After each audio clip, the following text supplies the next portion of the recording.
Hello, everybody, and welcome to the TEACHERCAST Educational Network. My name is Jeff Bradbury. And I'm Nick Amaro. And welcome to Ask the Tech Coach. This is episode number 34. Today we're talking all about creating tech coach systems, ways that you can speed up your tech coaching and get more done and be more effective in the class. But before we get to our topic today, Nick, how are you today? What's been going on in your world? Hey, Jeff. Just, getting through our NJAC workshop, which was, I think we had some great stuff that went on with that, and glad to get some feedback from that, and move on now to FETC. We're also doing another remodel in our school district. So that's something that we are, planning to just continue to remodel, re-envision what the classroom should look like, and hopefully share that with some of our teachers. And this is that time of year where many school districts are looking back and looking forward at the same time, seeing where they are, seeing where they're going. And we had some great feedback from our NJAC workshop. Of course, we talked all about creating an educational technology plan for implementing tech and instruction in the classroom. Nick, talk to us a little bit about the things that we did at NJAC. What did you learn from doing our conference together? Yeah, I took away a few things that were the model. I kept looking back on the fact that it was something that I've implemented over time, and I think for us, it allowed us to kind of break down all the steps that were required in EdTech integration, as far as, talking about how it's often mistaken for one-to-one rollout of hardware, and we were talking about it more as, okay, if your district is looking at this hardware, pre-plan out what the expectations and the goals are for that ahead of time. So it was great. And, we walked through all the steps with the group, and we talked about how different districts could implement that or take bits and pieces of that and merge that with the things that they're doing in their district. Nick, the one thing that I learned is that there are so many school districts that are looking for this information, not just how to create a great tech plan, because every school district has one of those, but really how to merge it, because so many school districts out there don't have tech coaches. And I think that's where you and I come in. If you're a school district out there that's looking to bring in some great professional development into your teachers, or work on creating that ed tech integration plan for your teachers, let us know. We would love to work with you guys. You can, of course, reach out to us on Twitter at AskTheTechCoach, or, of course, email us over at feedback@teachercast.net. We would love to work with you and work with your school district this year. We're, of course, happy to do things over the phone, over video, or, bring us out to your school district. There's a lot of great ways, but, Nick, that isn't the only way that you can work with us this year. Talk to us a little bit about our mastermind program that just got started in 2019. So our mastermind program got started, and the idea is that teachers will be able to, or tech coaches, or those looking to become tech coaches, work with us through some monthly video meetups and get access to some private lesson plans and a private Facebook group. So the next cohort's going to begin in February. We're going to allow people to reserve their seats starting today. And Jeff, one of the nice things that you've started and we've started to implement now is the 2, 6, and 12-month options, which is great because we've gotten feedback from districts and from tech coaches that wanted to be a part, that they've wanted to be able to extend this out. So we offer some nice plans with that also then save you a little bit more in the long run. That's right. If you're looking to do our 2-month plan, you can always use our promo code TC50. That gets you $50 off of your mastermind price for 2 months. But if you're looking to go a little bit farther, or if you're looking to have your school district pay for this, we can also work with you there. We are happy. We accept all forms of payment on that. We, of course, can use the code 100. That's 100 to get $100 off your 6-month or your 12-month plan. Check it out over at teachercast.net/mastermind today. That's teachercast.mastermind today. We've got some great things going on over there, and we would love to have you join our professional learning network. And before we get any farther into this, Nick, we of course want to mention our sponsor for this week, podcastingwithstudents.com. Nick, we've been doing this together now for the last 6 months, and as TEACHERCAST is moving very closely into our 8th year of existence, many teachers are joining our Facebook group over at educationalpodcasting.tips and asking, how do I podcast with my students? What are some of the things that we can do here in the classroom, build a curriculum around? What kind of applications can we have? And I want to urge you guys over there to check out our sponsor today, podcastingwithstudents.com, where you can find all the information And if there isn't something that you're finding, let us know. We are creating new content for it each and every single week. Podcastingwithstudents.com. And you know, Nick, we're going to be talking a lot about that down in FETC. I've got a Sunday afternoon, I believe it's 1 to 3 or 1:30 to 3:30 podcasting workshop where we're actually going to be going through the whole series of steps of how you can bring podcasting into your classroom with everybody down in Florida this year. I'm looking forward to it, Nick. Are you looking forward to FETC? I'm excited, Jeff. This is my first time to actually attend FETC.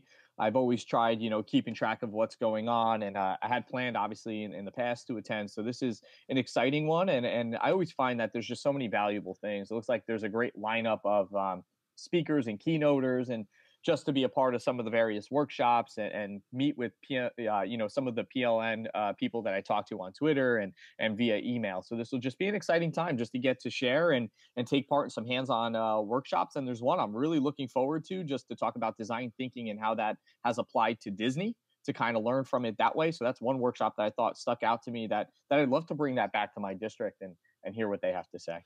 If you're going down to FETC, we'd love to hear from you. We're trying to set up a podcasters meetup. We're also trying to set up a tech coaches meetup. So if you guys are going down there, let us know. Find us on Twitter at AskTheTechCoach, or of course, you can always email us over at feedback@teachercast.net. We would love to hear from you, and we would love to meet you guys down at Florida.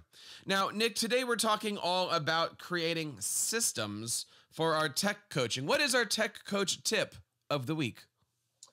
So, I think one of the things that sticks out a lot is, that a tech coach just can't be everywhere at every moment. So figuring out ways to kind of put together some type of system to help you out. So many tech coaches are also full-time teachers, but they're responsible for working with other teachers in their building. So for this reason, it's imperative that tech coaches create a system to help them stay focused on what tasks they are being asked to do and do often. And I think that's important. When we look at what is a system, it really comes down to the question I get often from our listeners. How do you do it all? How do you be a tech coach and a husband and a father and a teacher caster and how do you do all of this stuff while watching the Rams in the playoffs? Now, the question here is really trying to define what a system is, right? And a system is just a way to do something, right? Like Nick, and it could be anything. So we're going to kind of go through today talking all about systems, and you might actually realize you have a system of your own and you just don't know it. So Nick, let me ask you the question here. What is a system? How would you define the term system for us? I think a system is a way that you document or keep track of the things that you're doing or the things that you've completed and done. So this can, and in looking at this, Jeff, this sparks back to a few of the various podcasts that we have put together about websites and about Google Calendars and programs and apps that you use to get your work done. The system is a variety of things. And what have you done in order to kind of mitigate the, running around and keeping track of emails and how do you keep everything all in one to get done?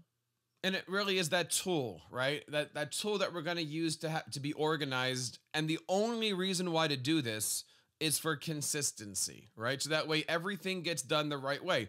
We've got systems here for our show. That way everything gets done. You don't miss anything. You don't cut any corners. I think they're important because it helps us move faster. I know, it took me 4 or 5 years to really put together a system for our shows. And my system is pretty complex, but it's pretty simple. I ask Nick if he wants to be on the show. He says yes. Well, I have a checklist, right? It says, did you email the person? Did you send them a calendar invite? Did you give them the prep sheet? Did you receive the prep sheet? Did you create the show notes docs? Did you record? Did you edit? And some of the stuff is obvious on here, but it really gives you the opportunity to look at every single thing that we do. And so that way we don't miss a step. Because look, it's difficult. In my position, I've got 6 buildings and 400 teachers to keep track of. And Nick, you've got a big department too that you're worried about, both with teachers and administrators. Absolutely. And just doing that, between 2 high school buildings, and that's a lot of students, that's a lot of teachers that I have to keep track of. And Jeff, just as you said, it could be an app, it could be a program, it could be just a way that you go through your daily procedure. I have my daily procedure. I have a couple programs that I leave pinned at the top of my tabs. In the morning, I sign in. My ritual is, check the email, go into our My Learning Plan system in order to track if teachers have submitted anything for out of district professional development leave and things like that, award some hours. And so I have a system and a progress and a few programs that become part of that system in order to get through my daily work. All right, so let's talk a little bit about some of these examples, right? So one of the examples of a system that you might create either by yourself or with your administration is one for teacher onboarding. Right. And that kind of sounds self-explanatory, but, you ask the question, well, what is that? That means a new teacher comes to your district, maybe at the beginning of the year or even in the middle of the year. You have to figure out, what does that teacher need to know? They need to know how to do gradebook. They need to know how to log in. They need to know how to get their paycheck. They need to know all those different things a teacher needs to have before they really step foot in that classroom. Another one, and this is one that we're going to talk about a little bit later, but is a blog writing system, right? If you have some ideas for your website or for your podcast, what is the system that you have in place for tracking those ideas, organizing those ideas, figuring out when those things are? And Nick, you've got a system that you use for all the content that you're creating for nicholasamaral.com. Yeah, I have it set up where I use, Google Drive and Google Docs, and I just have an organization method to me. I have a Google Keep note that I use just so when I come up with these ideas or things that spark interest or a topic that maybe I can do in the future, I jot down a few words, because it's just so often that I come across or I think of something or I hear something and read something that could become an extension of a blog post. So I need a quick way to jot that idea down, and then I merge that to a Google Doc. And then from the Google Doc, it makes its way into WordPress for part of the blog post. Another system that we might have as tech coaches are our newsletters and our emails, right? And I think that's important when I say emails, because really email is a system. Somebody calls you or emails you and says, I need you to be over here at this building or with this school. What is your way of organizing all of that stuff? How do you know if you've taken care of that teacher or that administrator or that task? That's why in Gmail, Google's got some pretty nice things already built in. They've got Keep built into the sidebar. You've got Tasks built into the sidebar. You've got Reminders and Calendar, all those different things. And Newsletters is really just another way of saying, okay, what have we covered this month? Or what is the district's initiative for the next year? How are we going to get out there? So creating those different newsletters and emails is a perfect system. So that way, again, it starts to be a little automated. Hey, Jeff. So, I'm just thinking about some of the things that you do with TEACHERCAST behind the scenes, and I think this could be a great spot. What are some of those programs? What are some of the apps that help you with your newsletters and your email systems and getting them automated and pushed out and things like that? Oh, email marketing is huge. We love to do that stuff. I am a fan and subscriber of ConvertKit, and I use ConvertKit as our newsletter platform here, and I use it to really automate stuff and help me out. If you sign up for our newsletter over at teachercast.net, it automatically throws an email at you that says, thanks for joining us. Tell us about yourself. And we find that a very high percentage of people get that first email and say, hi, my name is Nick. I'm a tech coach in New Jersey, and I want to learn all about podcasting or technology coaching. And it automatically filters everything for you. And we do that not to be cold, not to be automated, but really to be able to give you the exact content that you want. Right? There's no reason for you to be getting content on web design.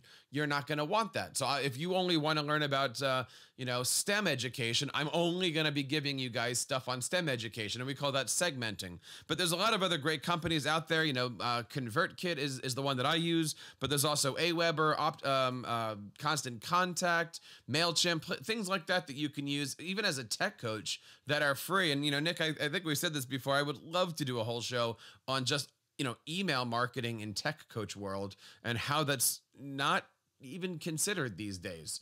But I think there's a lot of neat things that we can do in there. So yeah, I would say that email marketing is a huge thing for us, which of course stems back to everything that happens on the website.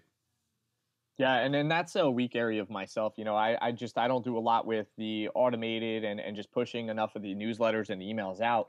But that idea that you kind of stemmed here, to be able to pinpoint and push out the content that teachers and staff may specifically want, And I thinking about, the Tuesday tech tips or the weekly tech tips that I push out, and maybe I can organize those in a way that then the teacher, here's a quick email that they get once a week or whatever, but that can dictate and move them in the path of the specific idea or topic that they want to cover. So that's a great idea, and I'd love to see myself, even PD for myself, to look into automating and getting a system like that set up. I'm thinking about scheduling appointments, Jeff. I have my own task. We've talked about this in the past. What's your setup? I use Google Calendar. I set up the appointment slots in Google Calendar. The email then comes in. I check that email.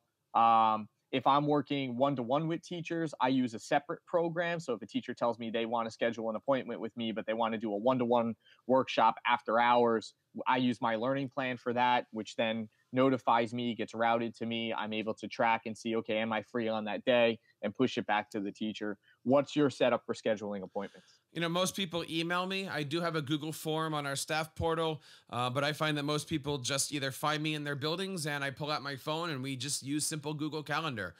Sometimes I schedule them, and sometimes, depending on the teacher, I ask them to schedule me. That's one of those things that I use as one of those early tests, I will say, on a teacher. If Nick comes up and says, can you come to my room? I'll say, Nick, can you send me the calendar invite? And if Nick says, I don't know how to do that, well, great. Then that's a second thing that we can talk about while I'm over there, right? Because I'm trying to figure out and gauge what kind of tech coaching needs to happen. Is it, 101 level or 301 level? So, and I'm a big fan of doing that. I know there's other things, the calendaries and the you can book me's and all that stuff is great. But simple Google Calendar is sometimes just as easy. I also find that there's many ways that school districts use tech coaches outside of the classroom, and one of those things is to track PD hours. Nick, that's pretty much a lot of your job, isn't it? Keeping track of everybody. Absolutely. That's a big part of my job. And obviously that's a big time, a time consuming portion of what I do is keeping track of professional development hours and awarding those hours and certificates that teachers have attended, maybe an outside conference or a workshop or something like that, and getting all that into the system. And there's a lot of time in that. So I'm glad that I have a program that can do that. We use my learning plan, and it's able to route forms and things from admin to myself to be able to award those hours at the end. I even use that program for if teachers are interested in running a workshop. I'm always excited to have our teachers take part, offer to run a workshop in our district as a PD opportunity for our teachers and our staff. So they will use my learning plan, submit that application. It gets shot over to the curriculum director and myself.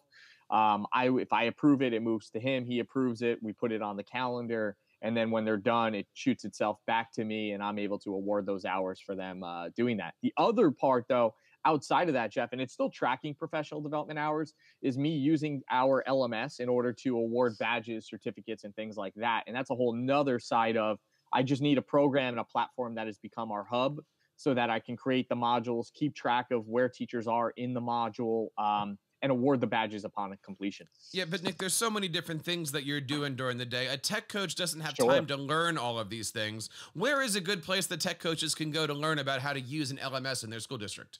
Yeah, absolutely. So, going to our Ask the Tech Coach mastermind, we have a great LMS course that I've put together. But also, Jeff, we are more than willing to work with anyone that wants to take part and learn more about LMSs. And just so I point it out there, because I think it comes up a lot, is it's not geared toward any one specific LMS. This is the idea of just what can you do? How do you take an LMS to the next level? What sort of things can you implement as a tech coach? So I just want to put that out there because I think that's a big part. And a lot of districts are now moving into making sure they have some form of an LMS that can do a lot of the things that they want it to do inside the classroom and as far as on the PD side. So let's take a look at variations on this theme, right? We talked about some of the different things that we would want to use, but in essence here, it could be as simple as making a checklist for yourself. You had mentioned Google Keep. I love Google Keep, right? Just something that you could have, the grocery list of things that you need. But also when we're looking at a system being a way to supplement what we do, so that way we might be able to be in more than one location. It could be screenshots of something on a blog post. It could be making screencasts of something, right? If I said to Nick, I want to learn how to, tie my shoe, he might just create a simple video tutorial and send that to me. And then everybody else in the district, rather than having to come out to every single classroom individually.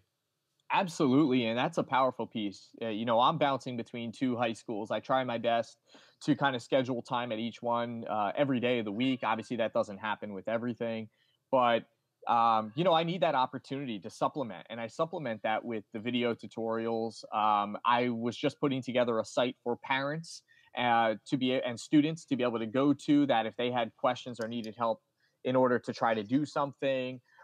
This site had a couple different screencasts and screenshots of things to help supplement. And Jeff, I remember doing this as a teacher. I think of teachers doing this all the time, right? Like you write things on the board, you take the screenshot of it, you supplement it with your notes so that students then have this at any time, anywhere. This is the same idea with that.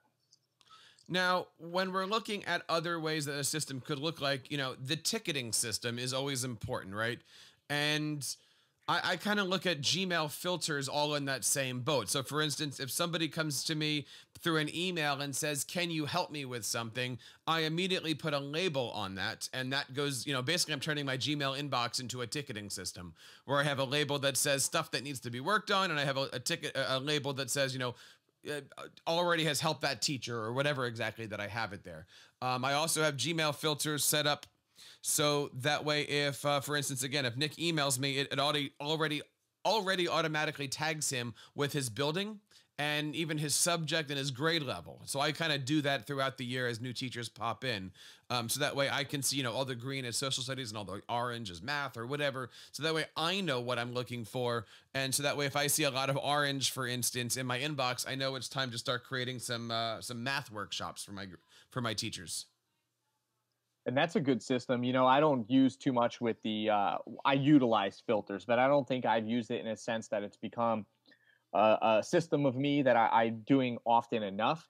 Obviously, I go back, I use that when I'm cleaning up my email or I want to organize things and keep track of certain messages and whatnot that have come in. But Jeff, that's a great point. And using that and making sure you set up those filters, because I do have that. Anything that comes in from my curriculum director makes its way into a tag. But I think I definitely have to go back and use it more. But teachers who are always complaining about and talking about cleaning their email and fixing that is definitely a go-to. They need to spend some time to check out Gmail filters to set up a system for themselves, even inside their classroom.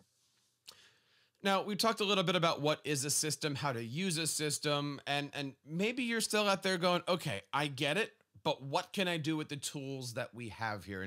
And today I want to focus just on the G Suite ones. Maybe in another episode coming up, we'll focus on the Apple ones and then the Microsoft ones and then the LMS ones. There's a lot of stuff that we can talk about. But, when we look at my favorite tool for creating these systems, it's got to be Google Sites.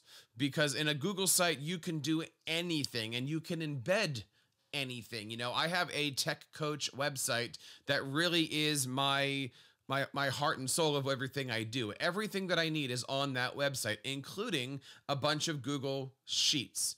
Now, in our show notes today, if you go over to askthetechcoach.com and you look over at this episode 34, we are actually giving you a Google Sheet template for how to keep an editorial calendar. If you're a blogger or a podcaster, but it could easily be changed around for tech coaches. And basically, this is a Google Sheets template that helps you get your thoughts down, gets your thoughts organized, helps you break down topics per month. And Nick, you and I have been using this same template since August, I believe. And it's been helping us keep everything organized and really helping keep this content flowing every single Monday so we don't miss anything. So we go in there, we use this editorial calendar. I love it because it gives me an opportunity to go through, track the things that we've done. Jeff, you've set up the checklist to the side of it, so then we can check off if it's been completed or if we're still working on it and whatnot, and move things along. So great, easy way to manipulate Google Sheets in order to do blogging and podcasting editorials and keep track that way. Jeff, my go-to for great applications and helping create these systems, I love Google Forms. I always love the idea of teachers, oh, not using an LMS, but I need a way to keep track of submissions from students. I say, man, don't have them email it to you. Create a Google form, have the Google form supplement and drop in the links on top of a Google sheet for you. That way you can go down and track everything by date submitted and whatnot. So I use that. And Google Forms, if you're autocrating, that's another great one because you could set that up with the Google Sheet and send out, certificates and things like that. So that's always been my good go-to as far as G Suite applications for creating a system. You might know how to do some of these things, and you might not. We are actually wanted to bring this up here on the show, but guys, if you're out there listening and you want to have some training on some of these items, maybe you're not a Google Sheets person. I run into so many tech coaches, so many teachers that know their forms, they know their docs, they know their slides, but Sheets is a hard one. Let us know. We're looking to create some great materials, some great systems for you guys. If there's anything that you guys are looking for, please let us know. We've got some other Google Sheets systems that we're going to be launching on TeacherCast over the next week or so. And we want to know from you guys, what are some of the things that you guys are struggling on? You can, of course, always reach out on Twitter at AskTheTechCoach or leave us a voicemail over at teachercast.net/voicemail. We want to hear from you guys and help you guys be the best tech coaches today. So, Nick, we've gone through an entire show here about systems, why they're important, what they're important for. But let's really focus here and as we end.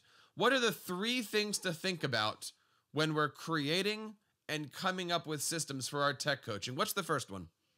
So the first thing would be for, that person to think of something important, whatever the task is, the job that they need to get done, and then think about why it needs to get done over and over, and then develop that system from there. So they got to pinpoint those tasks that get done often enough, consistently enough, that need a type of system.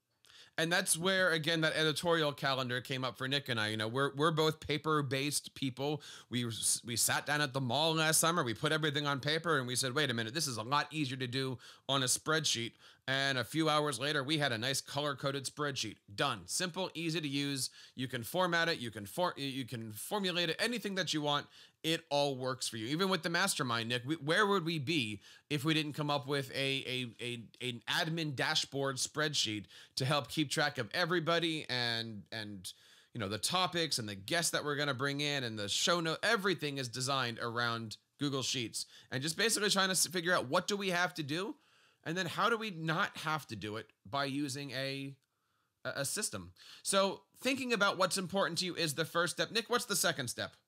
So the second step would be determining what type of system would work best to help automate that task. So once we thought about the thing that needs to get done over and over and has a consistent approach, what type of system, what type of tool would help us automate and get that completed? And that's really where it comes into, as you said, what is the tool? Am I going to be doing this in a sheet?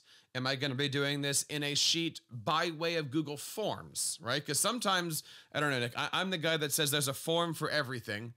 But at the same time, I also say a Google form is a spreadsheet waiting to happen, right? So sometimes I'm the guy that tries to make these complicated forms to keep myself organized so that way I know what teachers to work on. And I'll never forget, I went to another school district and I looked at a tech coach who did the same exact basic spreadsheet, but she was answering everything in the spreadsheet rather than in the Google form, and it made her life a lot quicker. And I said, yep, I was wrong. That's the way to do things. Make sure you know what's going on. Now, the third thing here is to figure out, is there a different way to do things so you don't have to keep doing it? And Nick, that's exactly what I just kind of said there. I had my system and I realized, oh, somebody has a similar but severely better system. Let's not feel bad to pivot. Many people say, oh, this is the system I'm stuck with for the year. Doesn't have to be, right? Pivot. Yeah. We went from using this editorial spreadsheet, and probably somewhere in November, October, we found another application called Plutio, which has been our new go-to. And I like it. It's just like using the spreadsheet, but it's more visible. It's got a whole bunch of other topics to it. But it's the same idea. Where can we build an editorial calendar or a dashboard or a back end or anything and just be able to create more content, more gooder? So that way we are more efficient here. So the 3 things to think about is, number 1, think of what you need to get done automatic, determine what the types of systems would be, and then figure out if that's the best way or somebody else has it. Guys, I want to remind you guys, this is episode number 34 of Ask the Tech Coach. Don't forget to stop by our show notes today and download our editorial calendar. It takes you to a free Google template. We want to see you guys using it because we've been using it. It is pretty awesome. Nick, I think just in kind of wrapping up here, every tech coach needs to be designing some kind of set of systems for themselves. Absolutely. And it'll help them just, be more consistent, take care of the tasks that take up too much of their time. That's the one thing I like. How can I be more productive? How can I open up more time that I can be in the classroom or be available for teachers? And once you create a system like that, that's the key thing for me. Was it allowed me to open up a lot of the time in front of the computer to just do some of these more mundane tasks in order to open up that time to now spend it with teachers and students. Now, if you're looking to see what other people are doing for their systems, Nick, we have a fantastic roundtable show coming up that's going to be launching in 2 weeks on January 28th, where we are looking for tech coaches. We are looking for people to come on and tell us a little bit about their systems. So if you guys have a great system in mind, or if you guys are doing something pretty fantastic, let us know. The best place to do that is over on Twitter at Ask the Tech Coach. Nick, we've had some pretty interesting conversations happening where we've been locating and finding great tech coaches over on Twitter. So we always use the hashtag #AskTheTechCoach. And of course, you can find us over on Twitter at @AskTheTechCoach. But Nick, there's one more episode that we're going to be doing before that. And I think it is one of the most important topics any tech coach needs to understand. What are we going to be talking about next week on January 21st? So we're going to talk about how to stop doing things for your teachers. And this has been one that has kind of obviously comes up with a lot of tech coaches everywhere, is the idea that, our goal is to help coach and facilitate the teacher. And there's a lot of times where you as the tech coach expect that, but the time comes and you're in there and you end up teaching that lesson and the teacher sits back. So how do we actually put the onus on the teacher? How do we build a coaching model and stop actually doing the lesson, but actually invite the teacher to learn, to be able to then run that lesson or that activity for the students on their own? If you're out there and you have ever been asked to come into your teacher's rooms and teach a tech lesson because you know how to do things and the teacher just doesn't, please raise your hand right now. I want to see them. Put your hands up. Because every tech coach has been there, right? Our job is to coach and provide professional direction to the teachers in and out of the classrooms. But it's so easy, Nick, for a teacher to say, hey, Nick, you're the tech guy. Why don't you come in and show off Google Sites to the kids? And you're sitting there going, well, I can, but that's just not my job. My job is to help you do that stuff. If that is you, if you're raising your hand, if you're shaking your head up and down vigorously, like Nick and I are, then next week is the episode for you. So check us out on January 21st. How do I stop doing things for teachers? And then we're going to wrap the year off on January 28th with our Tech Coach Roundtable. And we're going to be talking about all of these topics with some pretty good tech coaches. Maybe it's going to be you. Maybe we can have you on the show this year. Nick, there's a lot of great things happening in the world of tech coaching. One last thing I want to mention is that we're going to be doing our Ed Tech Coaches Twitter chat in support with the ISTE Tech Coaches group. We're going to be looking forward to that. That's going to be happening up in February. We'll leave all the details about that on our blog post over on episode 34. So check that out over on TEACHERCAST.net, and you can find all of our Ask the Tech Coach blog posts and podcasts over at AskTheTechCoach.com. And Nick, one last time, I just want to say, we have a rolling admission now. We were going to do it every 2 months, but we really do have a rolling admission now for our mastermind program. If you're looking at joining a great professional learning community of tech coaches, learning some great things, let us know. Our Ask the Tech Coach Mastermind is happening. You can enroll anytime you want using our $50 off code TC50. Or, of course, if you're looking to go for 6 months or join us for a full year, you can get $100 off by using our promo code 100 today. We've got some great things, and I'll also add on there, Nick, we've got the DOE coming in pretty soon to talk all about COPA and FERPA. These are important topics that we're going to definitely have to do a show for one time. Nick, do you know a lot about COPA and FERPA? That's been something that's been tossed around at a lot of meetings and conferences that I've attended, and I have a once a month meeting that I go to. That's part of the NJAC, Jeff, that we presented at, and that's been one that a lot of tech coaches, school admin are always wanting to look at, like just how to really make sure that student privacy and information is taken to heart, that information isn't being passed around, and holding the various apps and extensions. That's always a big one, Jeff, is Google extensions, and how do they follow COPA and FERPA rules and practice. So yes, I think this is a great one, and it'd be great to share that with our various Tech Coach Mastermind members. So we don't have a date yet for that, but we are certainly going to be planning that with every member of our mastermind. We're going to have the Department of Education themselves, the ones that are working, I will say, come on in and do a whole COPA and FERPA demonstration for us. The only way to get this information is by joining our mastermind, going over to teachercast.net/mastermind. We'd love to have you guys in our group today. And of course, Nick, that wraps up Ask the Tech Coach episode number 34, talking all about tech coaching systems. We want to say thank you guys for making TeacherCast your home for professional development. And on behalf of everybody here in the TeacherCast Educational Network, my name is Jeff Bradbury. And I'm Nick Amaral, reminding you to keep up the great work in your classrooms and continue sharing your passions with your students.